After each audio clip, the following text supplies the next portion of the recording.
할렐루야. 말씀을 시작한 여러분 사랑하고 축복합니다. 말씀 붙드시고 생명의 삶을 사시기 바랍니다. 한 달을 특별히 하나님께서 우리를 인도해 주실 것을 믿습니다.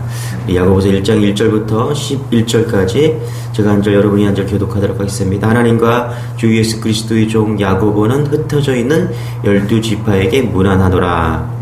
내 형제들아, 너희가 여러가지 시험을 당하거든 온전히 기쁘게 여기라. 이는 너희 믿음의 시련이 인내를 만들어내는 줄 너희가 알미라. 인내를 온전히 이루라. 이는 너희가 온전하고 구비하여 조금도 부족함이 없게 하려 함이라. 너희 중에 누구든지 지혜가 부족하거든 모든 사람에게 후히 주시고 꾸짖지 아니하시는 하나님께 구하라. 그리하면 주시리라. 오직 믿음으로 구하고 조금도 의심하지 말라. 의심하는 자는 마치 바람에 밀려 요동하는 바다 물결 같으니 이런 사람은 무엇이든지 죽게 얻기를 생각하지 말라. 두 마음을 품어 모든 일에 정함이 없는 자로다. 낮은 형제는 자기 높음을 자랑하고 부한 자는 자기의 낮아짐을 자랑할지니 이는 그가 불의 꽃과 같이 지나감이라. 같이요 시작. 해가 덥고 뜨거운 바람이 불어 불을 말리면 꽃이 떨어져 그 모양의 아름다움이 없어지나니 부한 자도 그 행한들의 이와 같이 세잔하리라. 예, 아멘. 우리가 너무 잘 아는 말씀이 오늘 나오는데요. 2절입니다. 우리 2절 다시 한번 읽어볼게요. 시작. 내 형제들아, 너희가 여러가지 시험을 당하든지 온전히 기쁘게 여기라. 예, 우리 생명의 삶을 따라가고 있는데 야고보가 이야기하고 있죠. 너무나 잘 알고 있는 말씀. 너희가 여러가지 시험을 만나거든. 그렇죠? 온전히 기쁘게 여기라. 여러분, 우리 인생 살아가면서 2023년도 많은 시험들이 있을 것입니다. 한 종류의 시험만이 아니라 그것을 또 통과하고 나면 혹은 또 시험이 올 때 또 시험이 오고 우리가 인생의 길을 걸어갈 때 올 한 해를 걸어갈 때 우리가 예측할 수 있는 것 그리고 피할 수 없는 길 우리에게는 시험이 있다. 그런데 성경은 시험에 대해서 뭐라고 이야기합니까? 그 시험을 어떻게 여기라고 이야기하고 있습니까? 하나님은요, 우리가 시험을 통해서 우리의 생명을 빼앗으려고 시험을 통해서 쫄딱 망하고 평생 힘들게 살라고 우리에게 시험을 주시는 것이 아니십니다. 시험에는 의도가 있겠죠. 그렇죠? 하나님이 우리에게 시험을 주시는 이유가 있을 것입니다. 자, 왜 야고보는 왜 이렇게 오늘 우리에게 말하고 있는지 그 시험의 의도를 좀 파악하려고 합니다. 1절입니다. 한번 읽어볼게요. 시작. 하나님과 주 예수 그리스도의 종 야고보는 흩어져 있는 12지파에게 문안하노라. 자, 야고보가 흩어져 있는 12지파에게 편지를 쓰면서 제일 먼저 뭐라고 이야기하고 있습니까? 시험을 기쁘게 여기라. 왜요? 무엇보다도 야고보 자신이 지금 시련을 당하고 있는데 그 시련에 대해서 기쁘고 기쁘게 여기고 있었기 때문입니다. 자, 우리 신약 성경에 야고보가 많이 나옵니다, 여러분. 예수님의 제자 알페오의 아들 야고보가 있고요. 세베대의 아들 야고보가 있고 유다의 아버지 야고보도 있고 오늘 여기 보면은 예수님의 형제 야고보도 있습니다. 자, 오늘 이 야고보를 쓰는 사람이 누굽니까? 예수님의 동생이자 예루살렘 교회의 담임 목사였던 야고보. 그 야고보를 이야기하고 있죠. 당시에 이 야고보가 쓰여질 때 그리스도인으로 산다는 것은요, 엄청난 핍박이 있었을 때 그런 때입니다. 시련이었어요. 유대인들이 핍박이 엄청났습니다. 그래서 스데반의 순교가 그 대표적인 예인데요. 그리고 또 정치적으로도 로마 제국의 핍박이 있었어요. 엄청났습니다. 또 큰 흉년이 들어서 경제적으로 되게 어려운 그런 때였습니다. 그런 때 야고보는 예루살렘 교회의 담임 목사였다. 수많은 고난과 핍박이 얼마나 많았냐면은 유세비우스는요, 그를 비롯한 역사가들이 뭐라고 이야기했냐면 야고보가 결국 성전 꼭대기에서 예수님을 부인하라고 그렇게 신문을 받다가 꼭대기 떨어집니다. 그런데 떨어졌는데 죽지 않고 살아요. 그래서 성난 군중들이 돌을 들어서 이제 야고보를 쳐 죽였다. 이렇게 기록하고 있습니다. 당시에 이렇게 야고보가 죽잖아요. 그러니까 예수님의 동생이었기 때문에 야고보가 이렇게 죽으면 기독교가 끝날 거라고 생각했어요. 예수님을 부인하고 그러면 끝날 거라고 생각했어요. 하지만 야고보는 그 모진 시련과 핍박 중에도 오직 예수님만 바라보면서 오늘 이와 같은 메시지를 우리에게 남기고 있다는 것입니다. 우리가 시련이 닥쳤을 때, 고난이 왔을 때 오늘 이 말씀을 꼭 기억하기를 원합니다. 뭐라고요? 형제들아 너희가 여러 가지 시험을 당하거든 온전히 뭐라고요? 기쁘게 여기라. 이런 믿음까지 가기를 소망합니다. 할렐루야. 여러분 시험이 좋은 사람은 하나도 없죠. 그러나 우리가 기쁘게 여길 이유가 여기에 있습니다. 고린도전서 10장 13절에 이렇게 말해요. 제가 읽어드릴게요. 하나님은 미쁘사 사람이 감당치 못할 시험 당함을 허락지 아니하시고. 여러분 이걸 믿는 여러분 되시길 바랍니다. 할렐루야. 예. 우리가 시험이 오잖아요. 분명한 사실은 우리가 기쁘게 여겨야 될 이유가 있는데 오늘 고린도전서 10장 13절에 우리가 감당치 못할, 딱 감당할 만큼의 하나님께서 그 시험을 주신다라고 이야기를 하고 있다는 것이죠. 그러니까 시험 당할 때쯤에 반드시 피할 길을 열어주신다. 감당할 만큼의 시험을 주신다. 그래서 시험을 통해서 여러분 하나님께서는 우리에게 재물을 가져가시려고, 건강을 가져가시려고, 목숨을 가져가시려고, 우리를 힘들게 하시려고 그렇게 시험을 주시는 게 아닙니다. 하나님은 시험에 대한 의도가 있어요. 이것을 속뜻이라고 한번 생각해 봅시다. 하나님의 속뜻이 있어요. 그래서 시험이 찾아올 때 우리는 시험의 속뜻을 알아야 돼요. 그 뜻을 알면 우리는 시험이 감당할 수 있는 만큼의 즐거움이 있고 기쁨이 있다는 것입니다. 여러분은 우리의 인생에 시험이 찾아옵니다. 반드시 찾아옵니다. 저에게도 올 것이고 여러분에게도 올 것입니다. 그럴 때 하나님의 속뜻을 헤아리는 여러분 되시길 바랍니다. 욥기의 욥은요 수많은 시험이 찾아왔습니다. 그런데 그럼에도 불구하고 그가 가지고 있던 모든 재물이 다 무너졌죠. 자녀를 통해서 시험을 당했습니다. 자녀들이 하루아침에 죽었어요. 건강에 시험이 당했습니다.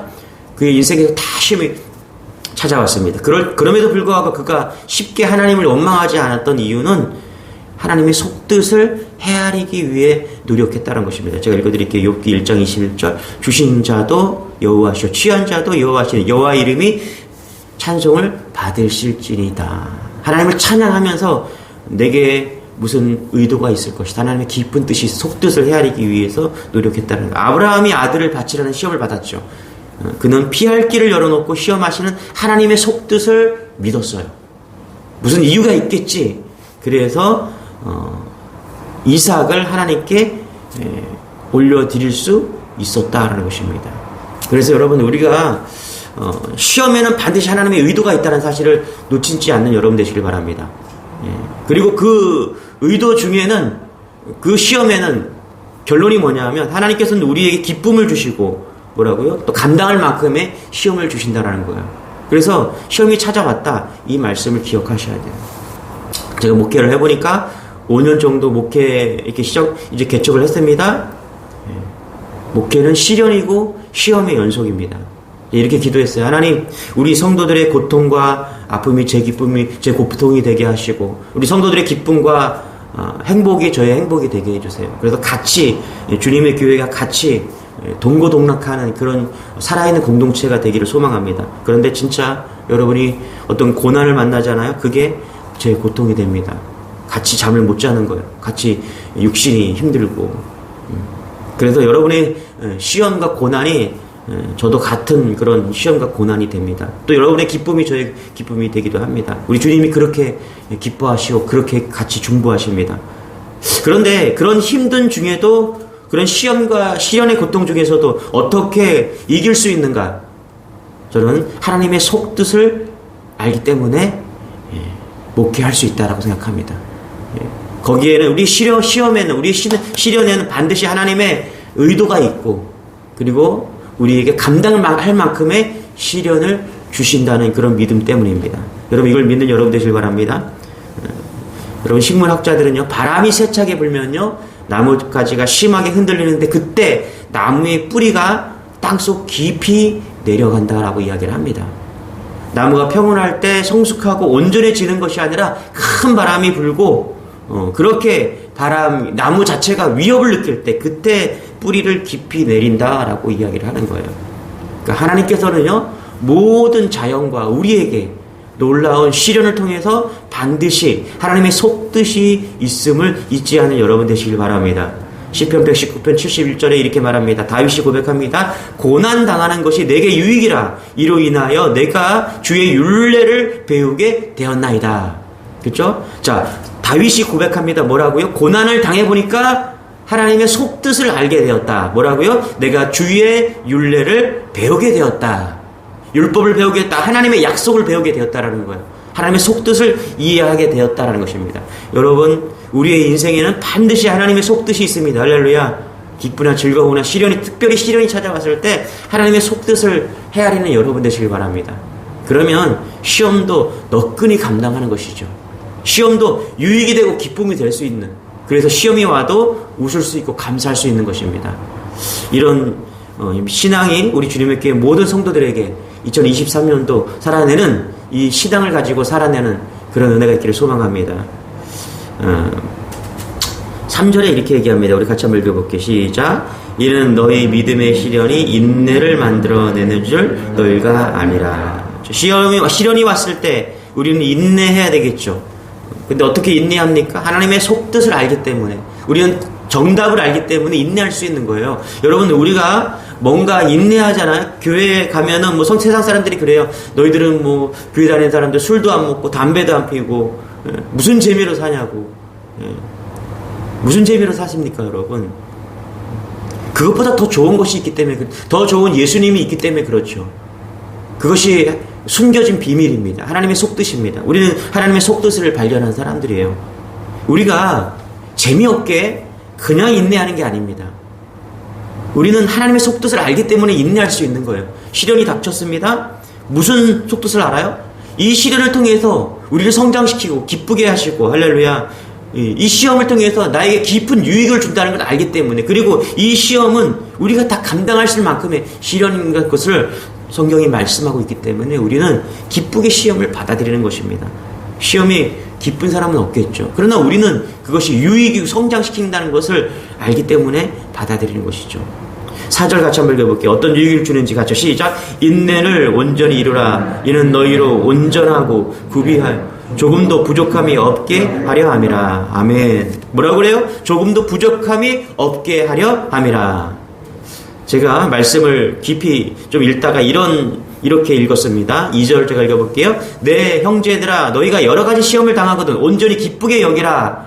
바로 4절로 넘어가서 후반절에 이렇게 말합니다. 조금도 부족함이 없게 하려 함이라. 그렇죠? 다시요. 2절에 내 형제들아, 너희가 여러 가지 시험을 당하거든. 2023년도 여러분에게 시험이 찾아올 것입니다. 그런 시험을 당하거든 온전히 기쁘게 여기라. 4절 후반절에 조금도 부족함이 없게 하려 함이라. 아멘.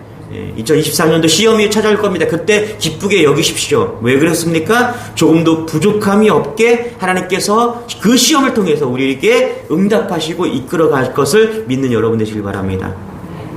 야고보는 시련이 왔죠? 고난당했습니다. 여러분, 결론이 어떻게 되었을까요? 야고보의 인생은. 당시에 핍박이 얼마나 심했는지, 로마의 핍박이 강해서 이후에 그리스도인들은요 무덤에서 예배를 드렸습니다. 그게 뭐예요? 카타콤이죠. 카타콤. 여러분 들어보셨죠? 카타콤. 그 카타콤이 있음으로 인해서 이 고통으로 인해서 야고보는 순교하게 되고요. 많은 그리스도인들은 무덤에서 예배를 드리고, 또 많은 그리스도인들은 디아스포라, 흩어지게 되었어요. 열방으로 다 흩어지게 됐어요. 로마를 넘어서 세계 전역으로 막 흩어지게 되었습니다. 그런데 여러분, 하나님은 협력하여 선을 이루시는 분이십니다. 할렐루야. 오늘 말씀처럼 조금도 부족함이 없게 하려 하심이라. 이 조금도 부족함이 없게 하려 하심이라. 여기에 무슨 의미가 있었을까요? 당시에 그 디아스포라, 그 고난과 시련을 위해서요 복음이 전 세계에 퍼져 나갔다라는 것입니다. 야고보는 그것을 믿었을 것입니다. 야고보는 아마 순교로 인해서 복음이 그 핍박으로 인해서, 그 시련으로 인해서 복음이 이렇게까지 확장되리라고 생각을 아직 못했을 거예요. 아마 그것을 보지 못하고 아마 천국에 갔겠죠. 그러나 그는 믿었을 거예요. 이 시련을 통해서 반드시 유익이 있을 것이다. 조금도 부족함이 없게 하려 할 것이다 라는 것을 믿었겠죠. 그 할 것이다, 조금도 부족함이 없이, 이유가 뭐냐? 바로 그 시련을 통해서 복음이 열방을 통해서 다 확장되었다는 것입니다. 이게 뭐예요? 하나님이 협력하여 선을 이루신다는 것입니다. 여러분, 분명히 이것을 믿는 여러분 되시기 바랍니다. 우리가 시련이 와요. 우리가 어떻게 보면 그 시련 가운데 우리가 그 시련을 해석하지 못할 수도 있습니다. 그러나 반드시 하나님은 그 시련을 통해서 유익을 주십니다. 기쁨을 주십니다. 무엇보다 조금도 부족함이 없게 그 시련을 통해서, 시험을 통해서 놀라운 하나님의 뜻과 섭리를 이루어 갈 것입니다. 이것을 믿는 여러분 되시기 바랍니다. 그래서 여러분, 우리가 복음으로 살잖아요. 복음으로 살다가, 믿음으로 살다가 시련을 만나면요, 반드시 거기에는 유익이 있고 성장이 있고 하나님의 선한 뜻이 있음을 믿는 여러분 되시길 바랍니다. 그러면 어떤 시련도 우리가 능히 이기는 거예요. 우리가 두려울 게 뭐 있어요, 여러분? 우리가 우리 담보로 우리가 천국을 소유하고 있는 사람들 아니겠습니까? 예, 그 믿음을 가지고 나아가십시오. 그러면 이 땅에서 오는 시련들은요 다 이길 수 있는 시험들임을 잊지 않을 여러분 되시길 바랍니다. 할렐루야. 우리 5절 6절입니다. 같이 한번 읽겠습니다. 시작. 너희 중에 누구든지 지혜가 부족하거든 모든 사람에게 후히 주시고 꾸짖지 아니하시는 하나님께 구하라. 그리하면 주시리라. 6절. 오직 믿음으로 구하고 조금도 의심하지 말라. 의심하는 자는 마치 바람에 밀려 요동하는 바다 물결 같으니. 아멘. 그렇죠? 우리가 시련이 찾아왔을 때, 시험이 찾아왔을 때 우리가 지혜를 구해야 됩니다. 어떻게 해요? 오직 믿음으로, 기도함으로, 우리가 지혜를 구함으로 이 시련을 이겨나가는 그런 지혜가 필요하다. 여러분, 야고보는요 기도를 많이 했던 그런 사도입니다. 그래서 별명이 있는데 낙타무릎이었다. 낙타무릎. 예. 낙타무릎이 될 정도로, 여러분, 낙타무릎이 어때요? 그냥 근육과 굳은 살로 팍팍하죠. 그렇죠? 그렇게 될 정도로 야고보는 기도의 사도였다라는 것입니다. 왜 이렇게 기도하라고 이야기하고 있습니까? 그에게 시련이 찾아왔어요. 시련이 찾아왔는데 지혜가 필요했습니다. 이 시련을 이길 수 있는 지혜가 필요했어요. 그것은 하나님으로부터 오는 지혜였겠죠? 그래서 그때 기도함으로 그 지혜를 얻었다라는 것입니다. 여러분, 시련이 찾아왔을 때 우리가 해야 될 일이 있습니다. 그냥 인내하고 그 시험을 이길 수 있는 것이 아닙니다. 뭐 해야 돼요? 기도로 이겨야 됩니다. 할렐루야. 기도를 하셔야 돼요. 기도. 저는 2023년도 우리 주님의 교회가 더욱더 기도하는 교회가 되기를 소망합니다. 예. 우리가 시험을 이길 수 있고요. 우리가 성장할 수 있고요. 우리가 믿음으로 승리할 수 있는 길은 우리가 뭐다? 기도하는 것입니다. 기도하는 거예요. 여러분이 어디에 있든지 하루에 여러분 10분 이상, 한 30분 이상 기도하는 여러분 되시길 바랍니다. 그 기도가 있는 사람들은 성장이 있을 것이고요. 어떤 시련이 와도 능히 감당할 것입니다. 오늘 야고보처럼 시험이 유익이라고 고백할 수 있을 것입니다. 어떤 사람이요? 기도하는 사람이 그렇다는 것입니다. 여러분, 요셉은요 하루아침에 총리가 되지 않았습니다. 엄청난 시련들이 그에게 찾아왔습니다. 형들이 노예로 팔았습니다. 보디발의 집에서 누명을 썼습니다. 감옥에 갔습니다. 술 맡은 관원이 잃어버렸어요. 그래서 잊혀진 사람이 되었습니다. 그럼에도 불구하고 요셉은 포기하지 않고 믿음의 길을 갔습니다. 거기에는 하나님과 함께 했다라는 것이 있습니다. 하나님과 함께 했기 때문에, 다시 말하면요, 우리말로 말하면요, 주님과 함께 기도하고 날마다 동행하는 그런 삶을 살았다. 주님과 함께 호흡하는 삶을 살았기 때문에 하나님께서는 요셉을 그렇게 쓴 것이죠. 성경에 어느 누구도 그냥 쓰임받은 사람이 없습니다. 기도했고 시련이 찾아왔을 때 주님을 바라본 사람만이 하나님께 쓰임받았습니다. 2023년도 우리에게 반드시 시험이 찾아올 것입니다. 시련이 찾아올 거예요. 그럴 때 오늘 말씀을 기억하는 여러분 되시길 바랍니다. 2절 다시 한번 읽고 마치겠습니다. 시작. 내 형제들아, 너희가 여러 가지 시험을 통하여 온전히 기쁘게 여기라. 4절도 다시 한번 시작. 인내를 온전히 이루라. 이는 너희로 온전하고 조금도 부족함이 없게 하려 함이라. 기도하겠습니다. 하나님 감사합니다. 우리에게 2023년을 열어주셨는데, 그리고 1월을 주셨는데, 하나님 오늘 말씀을 부여잡습니다. 좋은 것도 주시겠지만 우리에게 또 시련도 찾아올 것입니다. 그런 시련 속에서 오늘 말씀, 야고보가 우리에게 주신 말씀, 온전히 기쁘게 여기라. 부족함이 없게 하려 하심이라. 이 말씀 붙들고 흔들리지 않는 믿음으로 그렇게 시험을 이기고 전진하는 그런 믿음이 되기를 소망합니다. 주여 승리케 하여 주옵소서. 믿음으로 감사와 승리로 이기는 모든 우리 주님의 교회 성도들 될 수 있도록, 이 새벽에 예배하는 모든 성도들 될 수 있도록 은혜를 더하여 주옵소서. 특별히 하나님, 우리 월상 예배를 통해서 예물 드린 손길들이 있습니다. 이를 주님께 맡깁니다. 제가 하나님께 올려드렸습니다. 2022년도 지켜주심을 감사드립니다. 23년도도 주님과 동행하며 성령 충만하게 앞서서 자녀들에게 믿음을 주옵소서. 이성희 권사님 하나님께 올려드렸습니다. 주님 기억하시고 하나님께서 드려진 헌금 기도 제목처럼 응답하여 주옵소서. 오늘 하루도 믿음으로, 또 한 달도 믿음으로 승리하는, 1년도 믿음으로 승리하는 우리 모두가 될 수 있도록 은혜를 더하여 주옵소서. 감사드리며 예수님의 이름으로 기도드리옵나이다. 아멘. 우리 주여 한번 외치시고 말씀 붙드시고, 시험이 올 것입니다. 오늘 말씀 붙드시고 승리하는 여러분 되시길 바랍니다. 주여 한번 해주고 기도하겠습니다. 주여, 주님 감사합니다. 하나님 감사합니다. 하나님 2023년도를 주신 것 감사합니다. 한 달